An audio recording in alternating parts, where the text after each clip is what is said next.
اللہ کے سوا کسی اور کی اطاعت جس سے اللہ کی معصیت لازم آتی ہو شرک.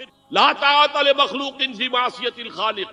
مخلوق میں سے کسی کی اطاعت نہیں ہوگی کہ اس معاملے میں جس میں خالق کی معصیت لازم ہے. ہاں خالق کے احکام کے اندر والدین کا حکم بھی مانو، اطاعت کرو، اساتذہ کا حکم مانو، کسی اور کو اپنا لیڈر مانا اس کا حکم مانو، لیکن ناٹ بیونڈ. وہ جو سرکل ہے کتاب و سنت کا اس سے باہر نہیں.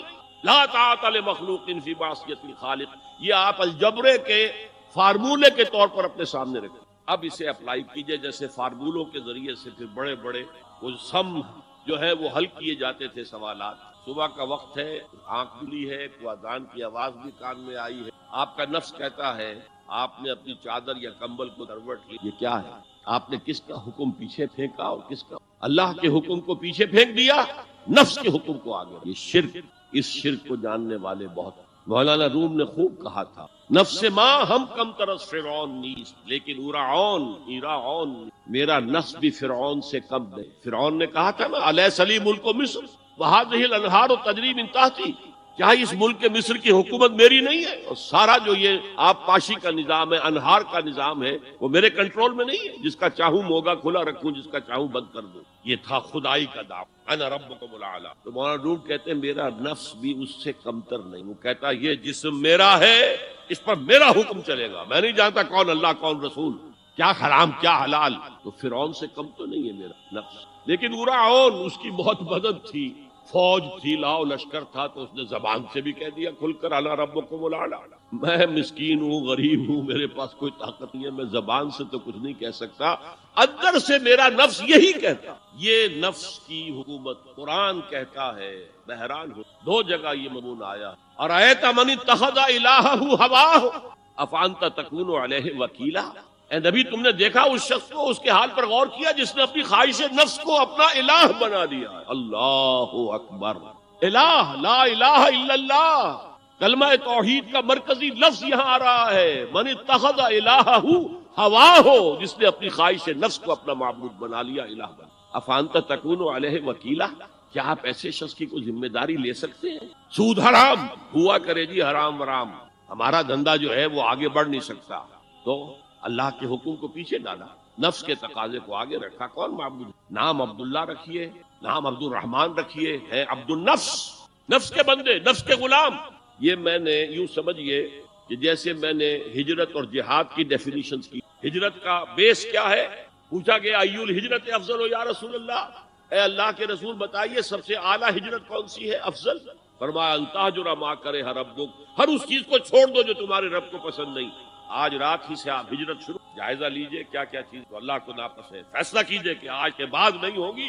ہجرت شروع ہو گئی، افضل الہجرہ، سب سے افضل ہجرت شروع ہو گئی. لیکن ٹاپ پر لے جائیے تو یہ ہجرت جب اللہ کے دین کو قائم کرنے کی جدوجہد اس مرحلے پر آ جائے کہ اب باطل کے ساتھ ٹکراؤ ہے اور اب چاہیے کہ ساری قوت ایک مرکز پر جمع ہو جائے، ہجرت فرض کر دی گئی.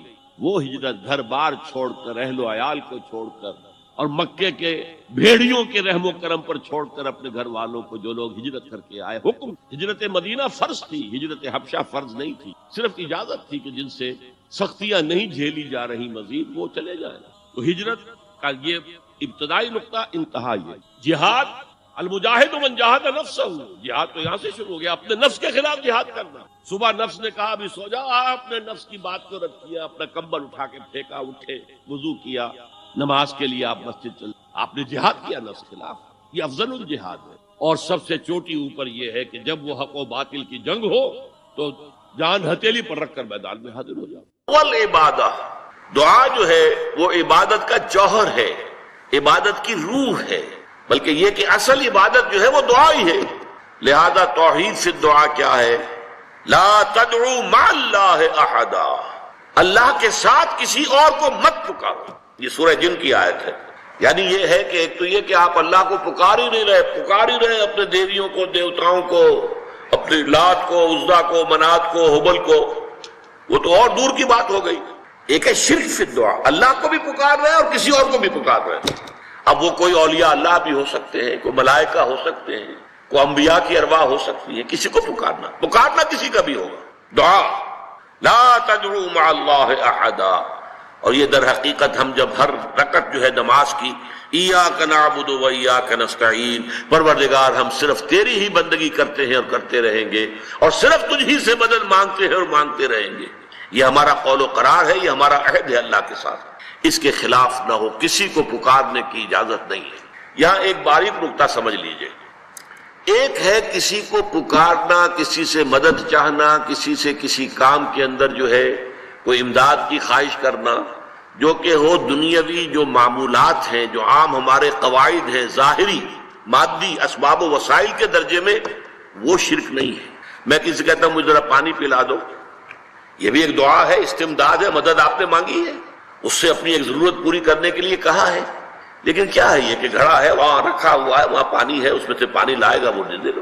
جو ظاہری قوانین طبیعہ جو ہیں ان کے دائرے کے اندر کوئی دعا، کوئی استمداد، کوئی استعانت، کوئی استغاثہ، اس میں کوئی حرج نہیں۔ غیبی اعتبار سے کسی کے ساتھ بھی کوئی دعا کی جائے گی اللہ کے سوا، وہ شرک ہے۔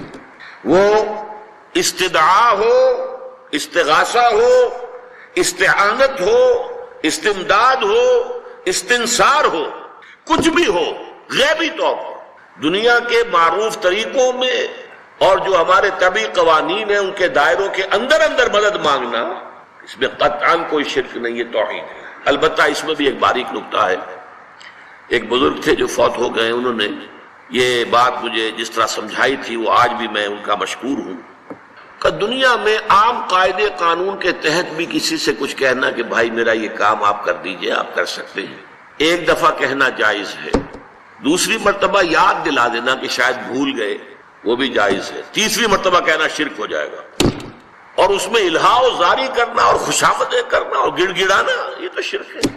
تم نے یہ سمجھا ہے کہ تمہارا کام یہی کر سکتا ہے، کام کرنے والا تو اللہ ہے، لا فاعل فی الحقیقت ولا مؤثر الا اللہ۔ حضور نے فرمایا کہ اگر تمہیں جوتا باندھنے کا تسمہ درکار ہو تب بھی اللہ سے مانگو، کسی کے سامنے سوال کا جو ہاتھ جو ہے وہ دراز نہ کرو۔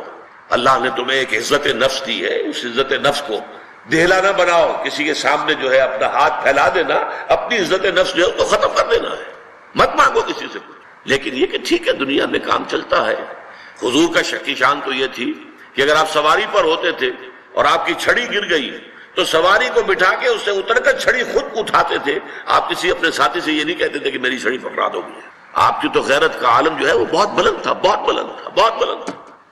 لیکن دنیاوی عام طریقے سے یہ کہ ٹھیک ہے بھئی آپ ایک کام ہے آپ کر سکتے ہیں، یہ کر دیجیے، اس نے کہہ دیا ٹھیک ہے میں کروں گا، پھر بھول گیا یا کچھ اور ہوا، دوسری مرتبہ یاد دہانی کرا دی، تیسری مرتبہ جو ہے انہوں نے کہا کہ پھر اس میں شرک کی بو آنے لگتی ہے، کہ معلوم ہوتا ہے کہ آپ نے سمجھا ہے کہ اسی کو اختیار حاصل ہے، یہی مقتدر ہے، اسی کو آپ کا کام کرنے کا جو ہے وہ پوری قوت اور قدرت حاصل ہے، اور یہ چیز جو ہے یہ شرک کی بو اس میں سے آنی شروع ہو جاتی ہے۔ لیکن یہ ہے معاملہ سارا جو اسباب عادیہ کے تحت، اس سے ماورا آپ کسی کو نہیں پکار سکتے۔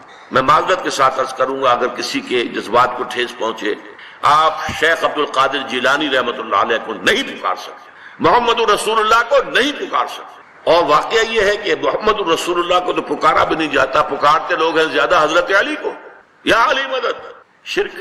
دیکھیے سب سے بات نکتے کی بتا دوں آپ کو، فرشتے کو تو ہم مانتے ہیں نا، حضرت شیخ عبد القادر جیلانی رحمۃ اللہ علیہ کی روح ہے یا نہیں ہے، سنتی ہے نہیں ہے، حاضر ہے کہ نہیں ہے، ناظر ہے کہ نہیں ہے، 100 اختلاف ہو جائیں گے، اختلافات کی تو گنجائش ہے نا۔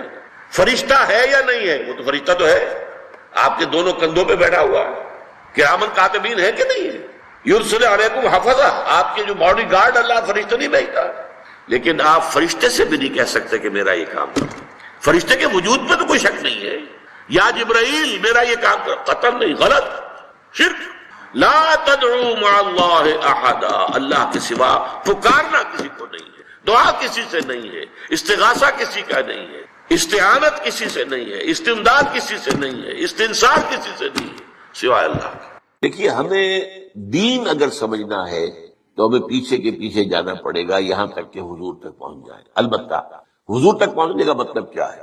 ایک حضور نے ہمیں قرآن دیا، ایک حضور کی سنت، ان دونوں کو ہمیں اختیار کرنا پڑے گا۔ اب یہ ہے کہ قرآن مجید کی کسی آیت سے استدلال کرنے میں اختلاف ہو سکتا ہے، کسی حدیث سے استدلال کرنے میں اختلاف ہو سکتا ہے، حدیثیں بعض اوقات کنٹرڈکٹری بھی آ جاتی ہیں، ان کے مابین توافق پیدا کرنا یہ ایک بڑی علمی جدوجہد ہے۔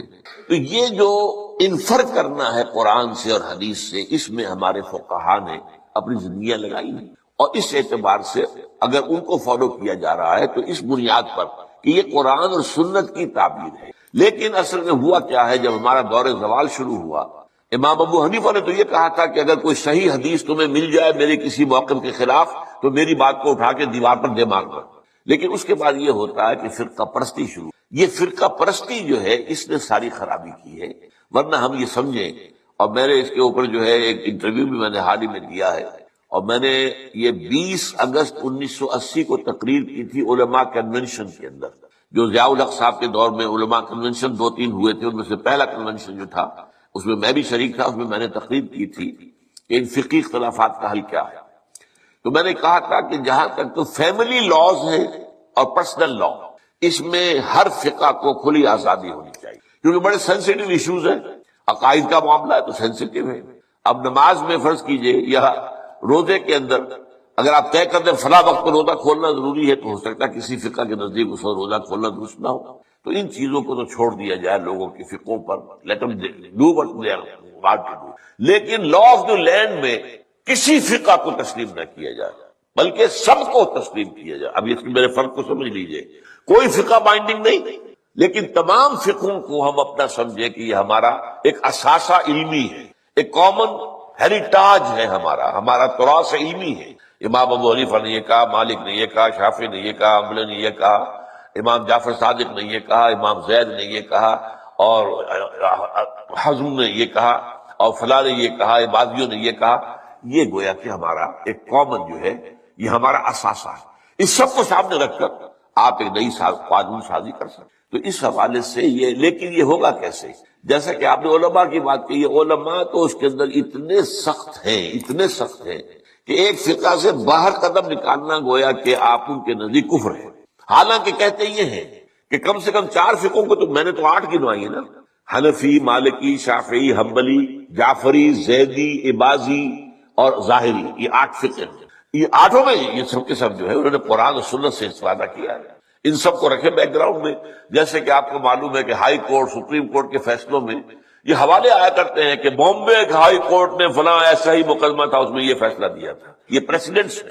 کلکتہ ہائی کورٹ نے یہ کیا تھا، یا یہ انگلستان کی سب سے اونچی جو ہائی کورٹ ہے اس نے یہ فیصلہ دیا۔ یہ پریسیڈنٹس کے طور پر بطور دلیل اپنے جو وہ ہوتے ہیں فیصلے ان کو کوٹ کیے جاتے ہیں، تو ہم جو ہے فیصلہ اس کے مطابق کر سکتے ہیں۔ میں کہہ رہا تھا کہ ہمارے جو سنی فقہا ہیں، وہ جو علماء ہیں، چاروں کو کہتے ہیں حق ہے، حنفی بھی حق ہے، شافعی بھی حق ہے، مالکی بھی حق ہے، اور حنبلی بھی، لیکن تمہیں ایک کی پیروی کرنی ہوگی لازم۔ یہ میرے خیال میں ان کی زیادتی ہے، ان کی فرقہ پرستی ہے، اور اس کی وجہ اصل میں کیا ہے، اس میں غلطی ہماری ہے اصل میں، جس کے نتیجہ وہ نکلا ہے۔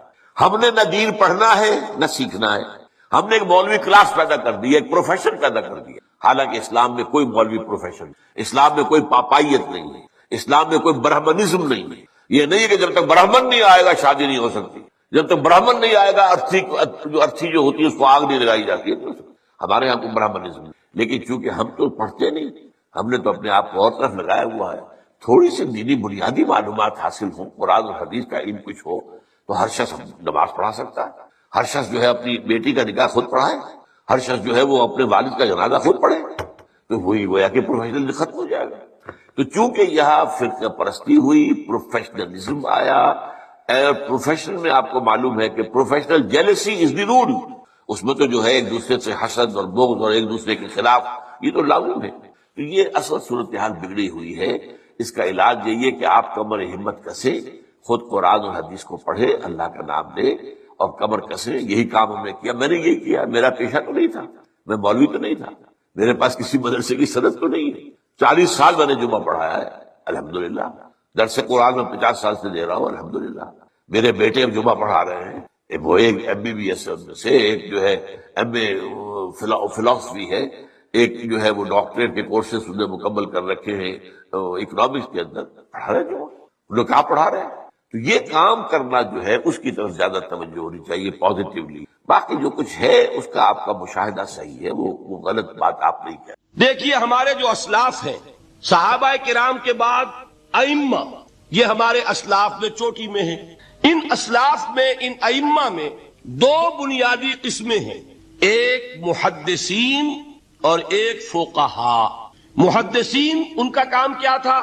قرآن تو اللہ نے خود جمع کر دیا تھا، میں پہلے دن بیان کر چکا ہوں حضور کے سیرہ مبارک میں. حضور نے صحابہ کو اسی ترتیب سے قرآن پڑھا دیا اور سینکڑوں صحابہ نے یاد کر لیا. پھر جو کمی اگر رہ گئی تھی کتابی شکل میں حضرت ابو بکر لے آئے. پھر اگر اس میں کوئی فرق پڑ رہا تھا پڑھنے کے انداز میں تو ایک کتابت کے اوپر جمع کر دیا حضرت عثمان. بات ختم ہو گئی. خلافت راشدہ میں قرآن کا معاملہ تو محفوظیت کی آخری درجے کو پہنچ گیا. اب اصل مرحلہ کیا تھا؟ حضور کے اقوال مبارک کو جمع کرنا. ان کو بھی تو سمیٹنا ہے نا. صحابہ ہیں منتشر ہو گئے ہیں، کوئی صحابی کوفے چلے گئے، کوئی صحابی دمشق چلے گئے، کوئی کہیں چلے گئے، کوئی کہیں چلے گئے. میزبان رسول جو ہے وہ دفن ہے قسطنطنیہ کی فصیل کے باہر، حضرت ابو ایوب انصاری رضی اللہ تعالی عنہ.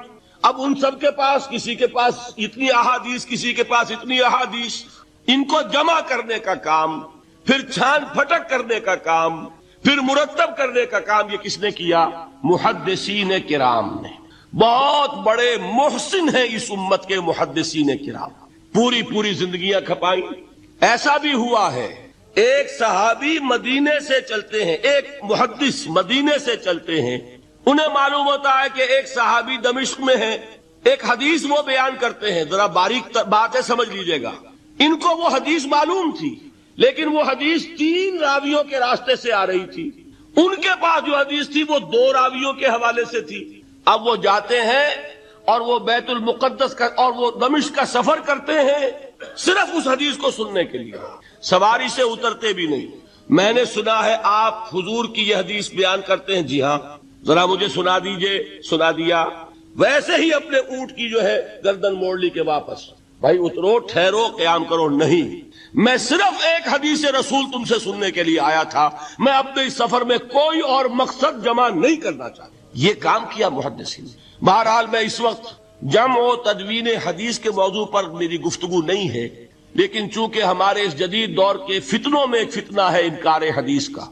لوگ سمجھتے ہیں جیسے کہ ڈرائنگ روم میں بیٹھے ہوئے آرام سے کتابیں پڑھتے ہیں، شاید ایسے ہی محدثین کا کام تھا. انہوں نے جس طرح زندگیاں لگائی ہیں اور جس طریقے سے حدیث کو جمع کرنے کے لیے مشقتیں جھیلی ہے اس کا آج ہم تصور نہیں کر سکتے. اچھا وہ تو محدثین کرام ہیں، ان میں بھی اب ایک کا نام نوٹ کر لیجئے. چوٹی پہ کون ہے؟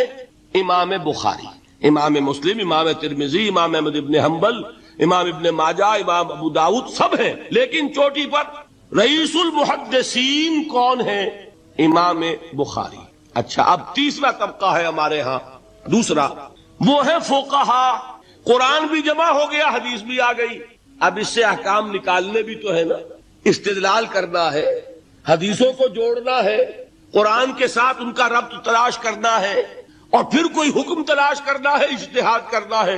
یہ کام جنہوں نے کیا انہیں ہم کیا کہتے ہیں؟ فقہائے کرام. اور ان میں بہرحال جو لوگ یہاں جمع ہیں مجھے یقین ہے کہ وہ اس بات کو تسلیم کرتے ہوں گے کہ ان میں چوٹی پر ہیں امام ابو حنیفہ رحمۃ اللہ علیہ، امام اعظم. ٹھیک ہے کسی کی رائے ذرا مختلف بھی ہو سکتی ہے.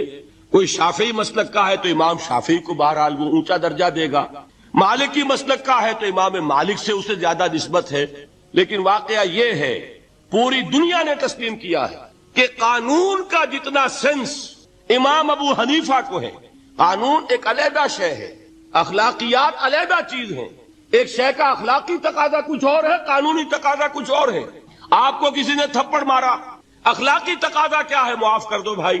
اور قانونی تقاضا کیا ہے؟ جوابی تھپڑ رسید کرو. اس لیے کہ اگر یہ نہیں کرو گے تو اس کی ہمت افزائی ہوگی، یہ کسی اور کو بھی تھپڑ مارے گا. قانون کا تقاضا یہ ہے، السن بالسن، دانت کا بدلہ دانت، والأذن بالأذن، کان کا بدلہ کان. قانون یہ ہے. اور اخلاق کا تقاضا کیا ہے؟ وَإِن تَعْفُوا وَتَصْفَحُوا وَتَغْفِرُوا، اگر تم بخش دو، معاف کر دیا کرو، لوگوں سے درگزر کیا کرو. فَإِنَّ اللَّهَ غَفُورٌ رَحِيمٌ، تو اللہ بھی تو غفور اور رحیم ہے. تقاضے متضاد ہو گئے کہ نہیں؟ کسی معاملے کے اخلاقی پہلو کو پر نظر رکھنا یہ اور مزاج ہوگا، اور کسی معاملے کے قانونی پہلو کی گہرائی میں اترنا یہ اور مزاج ہے۔ میں اپنا احساس عرض کر رہا ہوں، اور دنیا میں جو بات مانی گئی ہے کہ جس کا نام لیگل سینس ہے، قانون کا ایک فہم، اس میں دنیا کا کوئی شخص مقابلہ نہیں کر سکتا امام ابو حنیفہ کا۔ آپ صحابہ کو ان سے مستثنا کر دیجئے، ظاہر بات ہے انبیاء اور رسولوں کا معاملہ نہیں ہے، تو باقی نوع انسانی کے اندر امام ابو حنیفہ کا پلے کا کوئی شخص، ان کے برابر کا کوئی شخص قانون کا فہم رکھنے والا آج تک پیدا نہیں۔ تو سید الفقہاء کون ہوئے؟ امام ابو حنیفہ۔ اور رئیس المحدثین کون ہے؟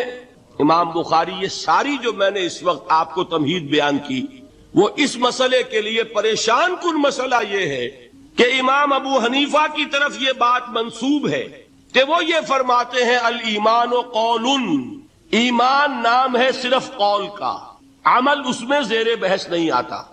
ولا یزید ولا ینقص، وہ ایمان نہ گھٹتا ہے نہ بڑھتا ہے۔ ایک سٹیٹمنٹ سمجھ میں آ گیا نا؟ اب دوسرا سٹیٹمنٹ سنیے، وہ ہے امام بخاری کا، رئیس المحدثین کا، الایمان قول وعمل، ایمان نام ہے قول اور عمل کے مجموعے کا، قول اور عمل دونوں چیزیں ایمان میں شامل ہیں۔ وَيَزِيدُ وَيَنْقُصُ، وہ گھٹتا بھی ہے بڑھتا بھی ہے۔ ایک مسلمان کو پریشان ہو جانا چاہیے کہ نہیں؟ ایمان جیسی بنیادی بات، سارا قصر تو یہیں سے تعمیر ہونا ہے، جڑ بنیاد ایمان ہے۔ ایمان کے بارے میں کوئی 14ویں صدی کے 15ویں صدی ہجری کے کوئی علماء ہو، بڑے سے بڑے ہوں، ان کا اختلاف ہو جائے تو تشویش نہیں ہوگی۔ یہ کن کے درمیان اختلاف ہو رہا ہے؟ رئیس المحدثین امام بخاری اور سید الفقہاء امام ابو حنیفہ۔ اور کتنا بنیادی اختلاف، بظاہر متضاد باتیں، بظاہر کہہ رہا ہوں میں نے کہا تھا مجھے پہلے آپ کو پریشان کرنا ہے، پھر تاکہ آپ کی سمجھ میں بات آئے یہ پریشانی رفع کیسے ہوتی ہے، اسی سے علم میں اضافہ ہوتا ہے۔ بات جو ہے وہ گہرائی کے ساتھ سمجھ میں آتی ہے کہ مسئلہ پہلے سامنے ہو، مسئلے کی اہمیت سامنے نہیں ہوگی تو آپ توجہ اتنی نہیں کریں گے۔ تو دیکھیے تضاد کتنا ہے، بعد المشرقین جسے کہتے ہیں ہم اپنے محاورے میں، کہ ایک مشرق کی بات ہے تو دوسری مغرب کی ہے۔ الایمان قول نہیں، الایمان قول وعمل، تضاد ہے نا۔ لا یزید ولا ینقص نہیں، یزید وینقص، تو یہ تو معلوم ہوتا ہے کہ بہت زبردست اختلاف ہے جو حل نہیں ہو سکے گا۔ اللہ تعالیٰ کا شکر ادا کرتا ہوں، اس نے اس کا حل سمجھایا۔ اور کیسا سمجھایا؟ میں پورے انشراح صدر کے ساتھ کہہ رہا ہوں، اس میں کوئی تصنع نہیں، کوئی تکلف نہیں۔ میرے نزدیک دونوں باتیں 100% درست ہیں۔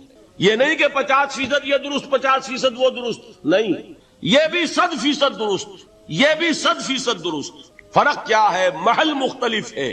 امام ابو حنیفہ قانونی ایمان کی بات کر رہے ہیں اور امام بخاری حقیقی ایمان کی بات کر رہے ہیں۔ قانونی ایمان کے اعتبار سے 100% درست ہے یہ بات کہ وہ صرف قول ہے، عمل نہیں، زیر بحث ہے۔ ایک شخص نماز نہیں پڑھتا کافر نہیں ہے، نماز کا منکر ہو جائے کافر، زکوٰۃ نہیں دیتا فاسق ہے، فاجر ہے، کافر نہیں ہے، زکوٰۃ کہہ دے کہ ہے ہی نہیں دین میں، کافر۔ فرشتہ کس نے دیکھا؟ کیا پتا کیسا ہوتا ہے؟ حضور نے بھی اصل فرشتہ اپنی اصل ملکی شکل میں صرف 2 دفعہ دیکھا ہے، ورنہ تو انسانی شکل میں آتا تھا یا نظر ہی نہیں آتا تھا۔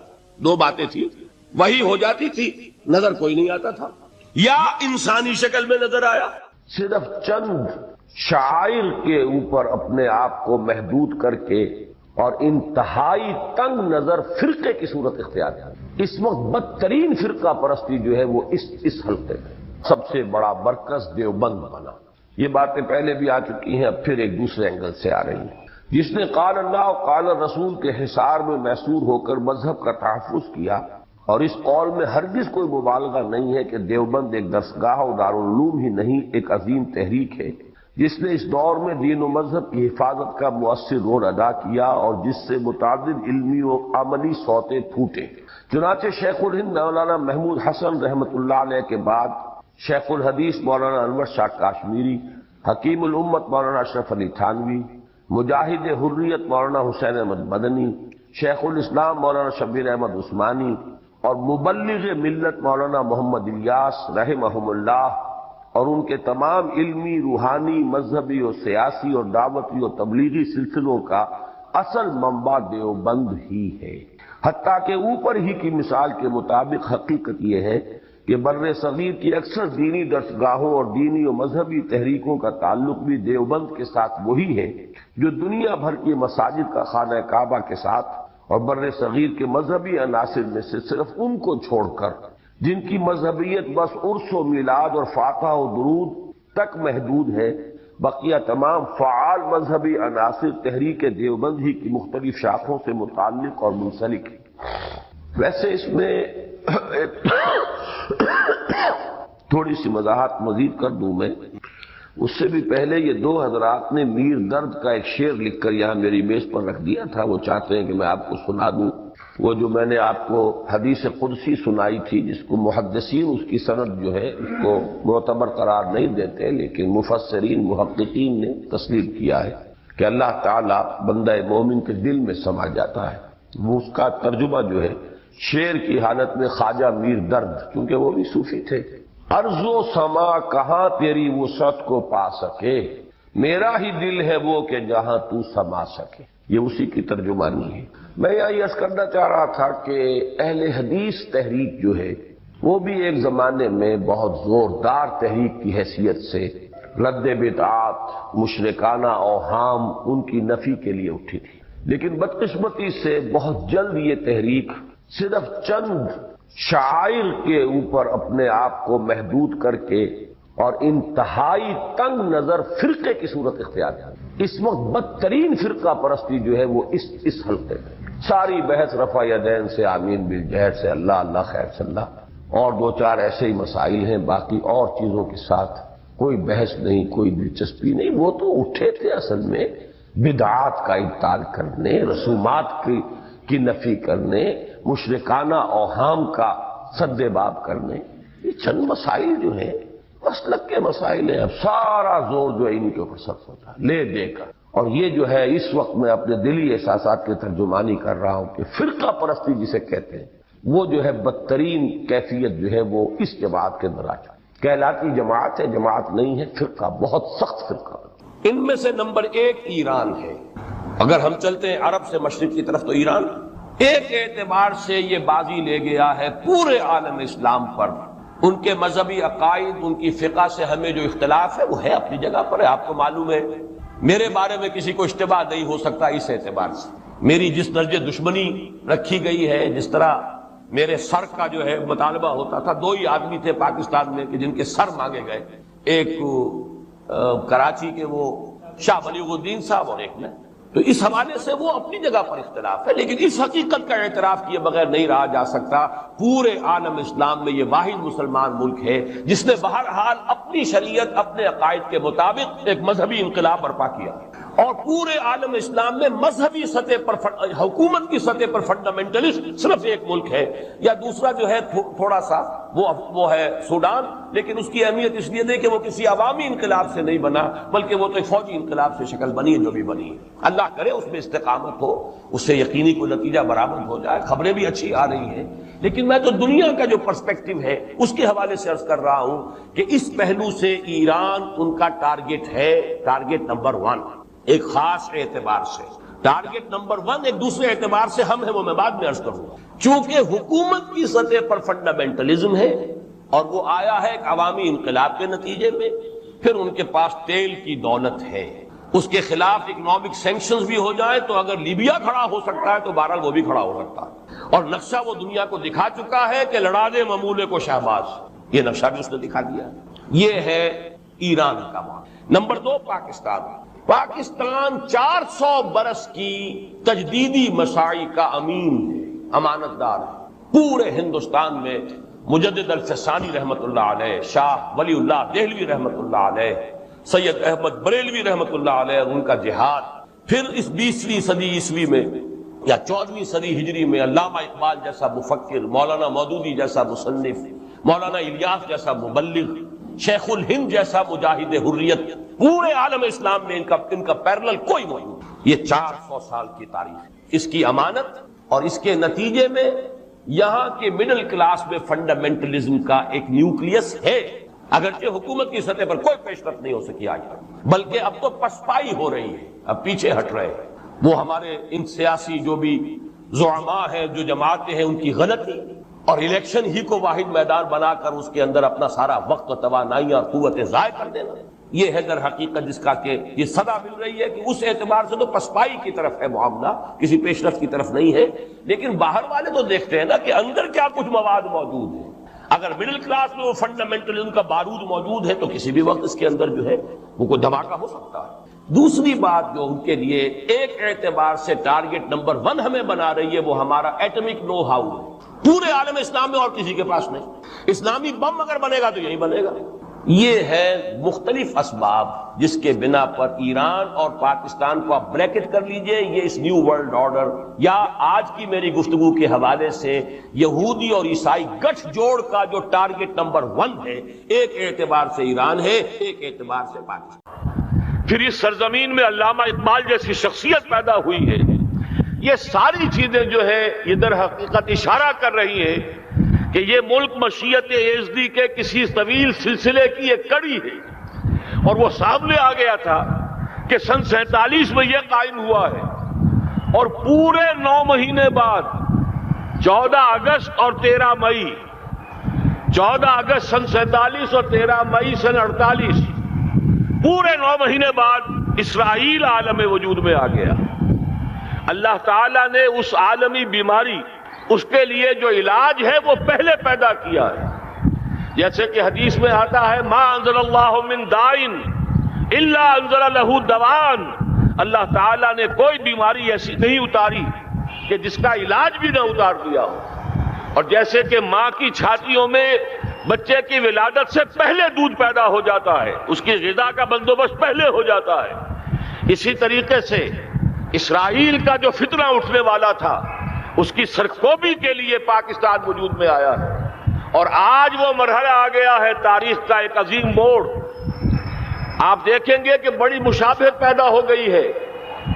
ایک طرف بظاہر امریکہ کی مرضی کے خلاف اسرائیلی وزیر اعظم نیتن یاہو وہ بڑا ایک غرور کا اور بڑے تکبر کا مظاہرہ کر رہا ہے، اور وہ پورا پیس پروسیس جس پر نہ معلوم کتنا وقت صرف ہوا تھا، کتنی محنتیں ہوئی تھیں، کتنے راؤنڈز آف ٹاکس ہوئے تھے، کبھی واشنگٹن میں ہوئے، کبھی اوسلو طرز کا کوئی معاہدہ ہوا ہے، کبھی پھر اور اس کے بعد پیشی ہوئی تھی میڈرڈ کے اندر بھی، لیکن وہ سارا پیس پروسیس جو ہے اس کی دھجیاں کر رہا ہے۔ وہ وقت بالکل قریب نظر آ رہا ہے کہ یروشلم کے مسئلے پر وہاں بٹی دہک اٹھے گی، اور احادیث نبویہ میں جو خبریں دی گئی ہیں کتاب الملاحم کی احادیث میں معلوم ہوتا ہے کہ اب اس کا آغاز ہونے والا ہے۔ نیتن یاہو کو امریکہ کے خلاف جانے کا اصل میں حوصلہ کیوں بڑھ رہا ہے؟ اس لیے کہ اسے معلوم ہے کہ فرنگ کی رگیں جہاں پنجہ یہود میں ہے، چاہے کلنٹن ہو یا کلنٹن کا باپ ہو، یہودی لابی وہاں کی اتنی مضبوط ہے، کانگریس میں اور سینٹ میں ان کا اتنا اثر ہے کہ کوئی بھی وہاں شخص بڑے سے بڑا طاقتور اور بڑے سے بڑا اختیارات کا حامل اسرائیل کی مرضی کے خلاف نہیں جا سکتا۔ یہی معاملہ یہاں نظر آ رہا ہے۔ بظاہر تو ناراضگی کا اظہار ہوا ہے، لیکن یہ بات اب تو کھلتی چلی جا رہی ہے۔ حقیقت یہ ہے کہ یہود اور ہنود کا بڑا گہرا لنک قائم ہو چکا ہے، اور یہ بھٹیاں اب دونوں طرف دہکیں گی۔ میں اس سے پہلے بارہا کہہ چکا ہوں، ملت اسلامیہ تقریباً 150 کروڑ افراد پر مشتمل ہے، لیکن اس میں سے تقریباً 20 کروڑ عرب ہیں۔ ان کو اللہ نے خصوصی فضیلت دی تھی، یہ تھے کہ جن کی زبان میں قرآن نازل ہوا، خود محمد عربی صلی اللہ علیہ وسلم عرب تھے، انہیں جو فضیلت عطا کی تھی، لیکن بدقسمتی سے اس دور میں آ کر بھی انہوں نے آزادی حاصل کرنے کے بعد بھی اپنا قبلہ درست نہیں کیا۔ کسی نے ماسکو کی طرف رخ کیا، کسی نے واشنگٹن کا رخ کیا، اللہ اور اس کے رسول کی طرف رخ نہیں ہوا۔ واقعہ یہ ہے کہ مجرم ہیں۔ دوسرے بڑے مجرم 150 کروڑ میں سے 10% یہ 15 کروڑ مسلمان ہیں۔ حالیہ جو سینسس ہمارا ہوا ہے اس کے بعد اندازہ ہو رہا ہے کہ یہاں کی آبادی 15 کروڑ ہو چکی ہے۔ 10% امت مسلمہ کا مسلمانان پاکستان ہے، اور یہ اس اعتبار سے کہ اسلام کے نام پر ملک بنا کر نصف صدی گزار چکے، لیکن یہاں پر اسلام کا بول بالا نہیں ہوا، کتاب و سنت کی بالا دستی کر اعلان نہیں ہوا۔ دستور میں ساری اسلامی دفعات موجود، لیکن اس کے ساتھ ہی ایسے خلا موجود، چور دروازے موجود کہ کوئی دفعہ بھی مؤثر نہیں ہے۔ یہ منافقت کا پلندہ لے کر ہم چل رہے ہیں اس دستور کو، اس دستور مملکت پاکستان کو۔ لہذا واقعہ یہ ہے کہ یہ بھٹی جو ہے وہ ہماری آزمائش کے لیے آگ آد ابراہیم ہے، نمرود ہے، کیا کسی کو پھر کسی کا امتحان مقصود ہے؟ اس لیے میں نے وہ آیت بھی آپ کو سنائی، وَلَنَبْلُوَنَّكُمْ بِشَيْءٍ مِّنَ الْخَوْفِ وَالْجُوعِ۔ آج کی صورتحال پر غور کیجئے، کس درجے یہ الفاظ ہمارے جو ہیں وہ ثابت ہو رہے ہیں اور جس اپلائی ہو رہے ہیں۔ ایک خطرہ پیدا ہو چکا ہے۔ واقعہ یہ ہے کہ کوئی کرائسس ہو، کوئی خطرہ ہو، کوئی اندیشہ ہو تو قوم جاگ جایا کرتی ہے، اور اس کے بعد حقیقت یہ ہے اگر ہم نے جرأت کر لی، اور مجھے یقین ہے کہ ہو جائے گا، کچھ لیت و لال ہے، کچھ تاخیر ہے، حکومت کے کچھ اعلانات دو طرفہ سے بھی آ جاتے ہیں، لیکن مجھے یقین ہے یہ دھماکہ ہوگا، یہ مشیت ازدی ہے، یہ شدنی امر ہے، یہ ہوگا۔ اور اس کے بعد یقیناً اس آیت مبارکہ کا دوسرا لفظ ہم پر منطبق ہوگا، وَلَنَبْلُوَنَّكُمْ بِشَيْءٍ مِّنَ الْخَوْفِ وَالْجُوعِ۔ یہاں دوسرا لفظ بھوک کا لفظ ہے۔ ہم پر سختیاں آئیں گی یقیناً۔ الکفر ملت واحدہ، پوری دنیا امریکہ کی زیر سرپرستی ہمارے خلاف کھڑی ہوگی، ہمارے اوپر پابندیاں لگیں گی، لیکن شاید ہمارے جذبہ ایمانی کو بیدار کرنے کے لیے اللہ تعالیٰ اسی کو ذریعہ بنا دے، اور پھر اس کے ذریعے سے پورے عالم اسلام میں عوامی سطح پر جو ہمدردی پیدا ہوگی پاکستان کے ساتھ، اس کے آثار شروع ہو گئے ہیں۔ کبھی قطر کی طرف سے خبر آ رہی ہے، کبھی الاحرام کا جو ہے وہاں بات سامنے آ رہی ہے۔ معلوم ہو رہا ہے کہ جو بھی پبلک اوپینین ہے پورے عالم اسلام میں، اس کی وجہ کیا ہے؟ میں نے اپنے پچھلے جمعے کے خطاب میں عرض کیا تھا کہ جیسے پاکستان سلطنت خداداد پاکستان ہے، ایسے ہی اس کی ایٹمی صلاحیت یہ بھی خداداد ہے، اللہ نے چھپر پھاڑ کر ہمیں دی ہے۔ ایسا نہیں تھا کہ ہم نے لیبارٹریاں بنائی ہوں، ہمارے سینکڑوں اور ہزاروں سائنسدان ریسرچ میں لگے ہوئے ہوں، نہیں، اچانک اللہ تعالیٰ کی طرف سے ہمیں ایک نعمت غیر مترقبہ عطا ہو گئی ڈاکٹر عبدالقدیر کی شکل میں۔ پھر نہ معلوم کس کس ذریعے سے اس پروگرام کو آگے بڑھانے کے لیے جن پرزوں کی ضرورت تھی، کس کس ذریعے سے وہ پرزے یہاں پہنچے ہیں۔ یہ بھی خالص خداداد صلاحیت ہے، اور اس کو سمجھ لینا چاہیے کہ یہ ہمارے لیے ایک فرض کفایہ کے درجے میں ہے پوری امت مسلمہ کی طرف سے۔ اس کی وجہ کیا ہے؟ پورے عالم اسلام میں کہیں اور یہ صلاحیت